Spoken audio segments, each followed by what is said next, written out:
আসসালামু আলাইকুম। আপনি আপনার চিন্তা বা আমরা যেটাকে বলি থট, যেটা এখানে থাকে, তৈরি করতে পারেন। You are the master of your thought and feelings. আপনি কি বলবেন, কি বলবেন না, কোনটা করবেন, কোনটা করবেন না, এটা সম্পূর্ণ কিন্তু আপনার সিদ্ধান্ত। আমরা অনেক সময় জানি না যে সিদ্ধান্তটা আমরা ভাবি যে আমরা কোনো একটা সমস্যায় পড়লে বা মিটিংয়ে বসলে আমরা সিদ্ধান্ত নেই, অনেক কাগজপত্র দেখে, ফাইল দেখে, বায়োডাটা দেখে, হিস্ট্রি দেখে, এক্সপিরিয়েন্স দেখে আমরা সিদ্ধান্ত নিই। একজন মানুষও কিন্তু সেভাবে চলে, আমরা সবাই সেভাবে চলি। সো কিভাবে হয়? আমরা যেটা দেখি, যেটা শুনি, যেটা পড়ি এবং যেটা বিগত দিনে এক্সপিরিয়েন্স করেছি, অভিজ্ঞতা, এই চারটা জিনিস থেকে আপনার চিন্তা তৈরি হয়। তারপরে হচ্ছে আপনার বেড়ে ওঠা, আপনার ব্যক্তিত্ব, আপনার পরিবার, আপনার শিক্ষা, আপনার উঠা বসা, চলাফেরা, কাদের সাথে, সেইখান থেকে আরেকটা আপনার ব্যক্তিত্ব তৈরি হয়। সো আপনি যখন আপনার কাছে নানান দিক থেকে কিন্তু থট আসতে থাকে, বাইরে থেকে ইনফরমেশনের মাধ্যমে, কথার মাধ্যমে, শোনার মাধ্যমে, যেটা বললাম দেখা, শোনা এবং পড়ার মাধ্যমে, এই ইনফরমেশনগুলো যখন আসে তখন আপনার এখানে গুগল করে দেখে যে আপনি এর আগে কি দেখেছেন, কি পড়েছেন, কি শুনেছেন, বা আপনার অভিজ্ঞতা কিসের উপর দিয়ে গেছে, এবং আপনার ব্যক্তিত্ব কেমন, আপনার বেড়ে ওঠা কেমন, আপনার শিক্ষা কেমন। সো এইগুলো মিক্স করে তখন কিন্তু রিয়াকশানটা তৈরি হয় যে আপনি কি অস্থির হবেন, না শান্ত থাকবেন, আপনি বিরক্ত হবেন, না নরম থাকবেন, বিনয়ী থাকবেন, আপনি কি কারোর সাথে বেয়াদবি করবেন, কাউকে অসম্মান করবেন, না সম্মান করে কথা বলবেন। সো এটার পুরো জিনিসটা ওইখান থেকে তৈরি হয়।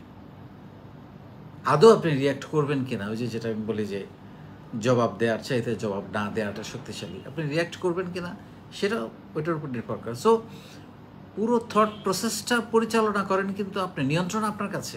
আমরা জানি না বিষয়টা যে এটা নিয়ন্ত্রণ আমার কাছে আছে। চিন্তা করে দেখেন যে আমি আজকে এটা করব, আবার আপনি সিদ্ধান্ত নিতে পারেন আমি এটা করব না, আমি এটা বলবো, আবার আপনি সিদ্ধান্ত নিতে পারেন একটু চিন্তা করে না বলি, উনি যদি মনে কষ্ট পায়। সো নানানভাবে কিন্তু এই জিনিসগুলো, এই প্রসেসগুলো তৈরি হয়। তো সেই জন্যে যেটা হয়, আপনি যেটা চিন্তা করেন, আপনার চিন্তার প্রতিফলনটাই হচ্ছে এই থট প্রসেস। হ্যাঁ, এই প্রসেসে আপনি যত খারাপ খারাপ জিনিস রাখবেন, নেগেটিভিটি, বাজে কথা, বাজে ইনফরমেশন, খারাপ জিনিস, অসুন্দর জিনিস, হিংসাত্মক জিনিস, ধ্বংসাত্মক জিনিস, আপনি যত বেশি আপনি এখানে স্টোর করবেন, সে গুগল করে ওইগুলোই পাবে, রিয়াকশানগুলো সেরকম হবে। আর আপনি যদি সেখানে স্মাইল, পজিটিভিটি, সুন্দর জিনিস, তারপরে ভালোবাসা, বিনয়, তারপরে আপনি যদি আপনার ক্যারিয়ারে আসেন, দক্ষতা, পরিশ্রম, কষ্ট করে কোনো কিছু অর্জন করা, এই জিনিসগুলো যখন আপনার ভেতরে স্টোর করেন, তখন গুগল করে কিন্তু সেগুলোই পাবেন। আপনি একটা জিনিস চিন্তা করেন, অপশান আপনার কাছে। আপনাকে কেউ বিরক্ত করছে, আপনি বিরক্ত হবেন কি না সেটা আপনার কাছে। কারণ আপনাকে কেউ বিরক্ত করে, আপনাকে বিরক্ত করতে চাচ্ছে যে মানুষটা, তার উদ্দেশ্য হচ্ছে আপনাকে বিরক্ত করা। আপনি তাকে সফল হতে দিবেন কি না সেটা আপনার সিদ্ধান্ত।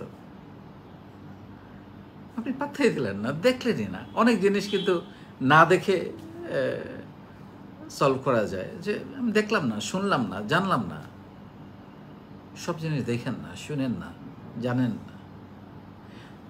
একবার একটু ভাবেন, মানে আমাদের যদি আমরা 20-30 বছর আগে একটু ফেরত যাই, আমাদের লাইফে কি এত স্ট্রেস, এত হতাশা, এত ইনফরমেশন সেকেন্ডে সেকেন্ডে, মিনিটে মিনিটে আপডেট নেয়া, কোথায় কি হচ্ছে, দেশে কি হচ্ছে, বিদেশে কি হচ্ছে, পরিবারে কি হচ্ছে, বন্ধুবান্ধবের মধ্যে হচ্ছে, কে কাকে কি বলছে, কে কাকে নিয়ে কি লিখছে, এগুলো ছিল। একবার চিন্তা করেন, 20-30 বছর আগে আমাদের বাবা মাকে আমরা চিঠি লিখতাম, তারপর সেটা পোস্ট করতাম, বা বন্ধুবান্ধবকে বা আত্মীয় স্বজনকে বা ভালোবাসার মানুষকে চিঠি লিখতাম, সেটা পোস্ট করতাম, সেটা 7 দিন বা 15 দিন পরে গিয়ে উনি পেতেন। এর মধ্যে কিন্তু কোনো যোগাযোগ নাই, টেলিফোনও ছিল না, মোবাইল ছিল না, টেলিফোন ছিল, সব বাসায় তার ফোন ছিল না। তারপর উনি সেইটার একটা রিপ্লাই রেডি করে আবার পাঠাতেন, যেটা আসতে আবার 7 থেকে 15 দিন লাগতো। তার মানে 1 মাসে একটা তথ্য আদান প্রদান হতো, একবার আদান একবার প্রদান, 1 মাসে একবার। তখন কি আমরা এত চিন্তা করতাম, কোথায় গেলা, কি করলা, খেলা কিনা, গেলা কিনা, কি বললো, কি হলো? চিঠিতে অত বড় কিছু লেখা যায় না, খুব সংক্ষিপ্ত ভালোবাসার সুন্দর সুন্দর কথাগুলোই সেখানে লিখতে হয়।